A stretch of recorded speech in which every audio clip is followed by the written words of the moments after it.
Hello everyone, welcome to the third episode of this channel. In this episode we'll talk about Ferrari that is set to present earnings report tomorrow. So this video will be also brief and quite shallow in a sense. I'm not going to give many numbers, I'm just going to float some ideas around, positives and negatives, so that you can comment down below on your thoughts about what I'm about to say. So starting with the positives, asset bubbles and spillovers. As you know, and whether you call it a bubble or not, interest rates are extremely low and assets all across the board have been going up. Now, if you're into derivatives or if you have a lot of money invested, you're now sitting in a huge pile of cash. So luxury goods are obviously going up. You can check the luxury goods index. It's almost up almost 6% in 2018, and it makes sense. Yachts, when it comes to sales, are setting new records. Cars, almost every car brand now has a 1 million car. Lotus has a million car. Who would believe that, right? So this is my first point. You have all these brands making very big, expensive and exclusive cars.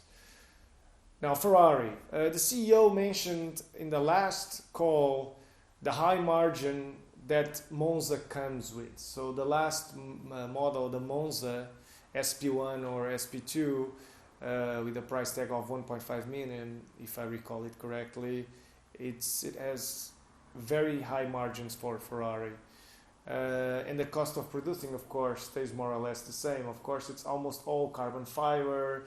Most likely the materials are expensive, but the wage growth that their employees have most likely didn't go up, and didn't go up across the industry. So that is my second point, is asset bubbles and spillovers onto the luxury market. And then you have the second point regarding the high margin that these products come with. Then you have the distribution channel dynamics that Ferrari has. So in order for you to buy one of these exclusive models, you need to buy older models in order to start, or in order to have this VIP thing where you're able to buy these slots of these very expensive and exclusive cars. The thing is, there are many individuals that want to buy this Monza, that may have the money to buy it, but they don't have the VIP status, and they don't want to have 4 Ferraris, and they don't want to wait for the car, so they just go to a dealership close to them and buy the Monza. So what really happens here, or this exclusive car, so what really happens here is that many dealerships buy several Ferraris in order to have these very exclusive slots and sell them at a premium. Sometimes what happens is that they build some inventory of Ferrari units that stay there for some time in order to have access to the exclusives that they can sell for a higher premium, and basically make up for the time that they have the older Ferrari models that they bought in order to get that slot. So it's very interesting, because what really means is that even if there's a slowdown in a luxury space, you won't see it directly in Ferrari sales, because it always lags, right? You sell them down to your dealership, and Ferrari always has a lag. So sales may be increasing very fast, but you may also not see that. And the same thing works the other way around, right? So if the sales are slowing down, you will see that in the dealerships first, and not only after in the Ferraris. At least that's what I believe is one of the effects that we should see. If you have insights about this, I would be very interested in learning about it, so comment down below.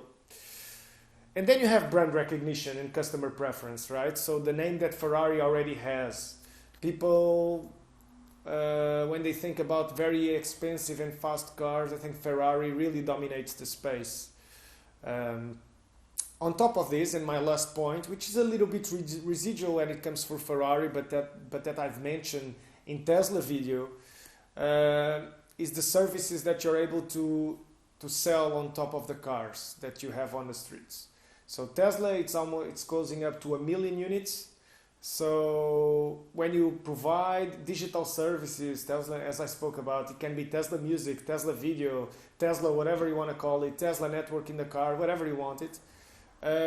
these digital services come with very high margins, okay?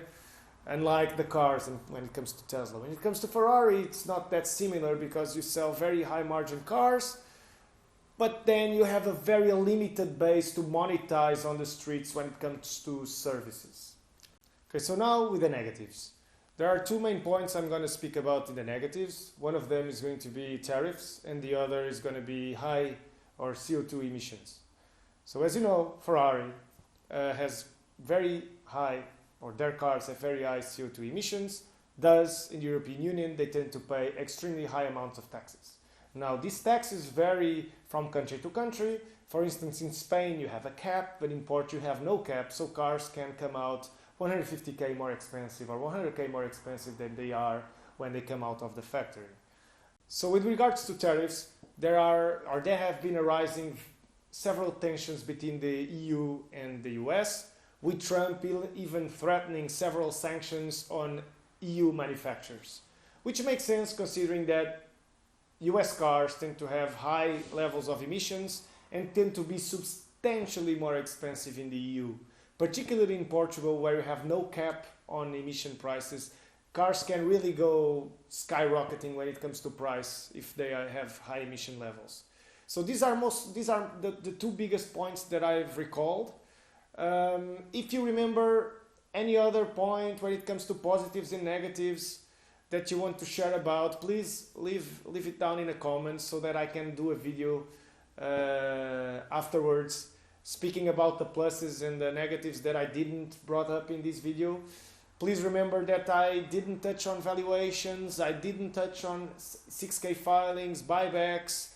I want to just steer away from that right now. I want to be focused on the fundamentals and why I feel like these companies have a future and have a bright future in a sense that they can appreciate when it comes to value. Please, if you like this video, please leave a like and subscribe.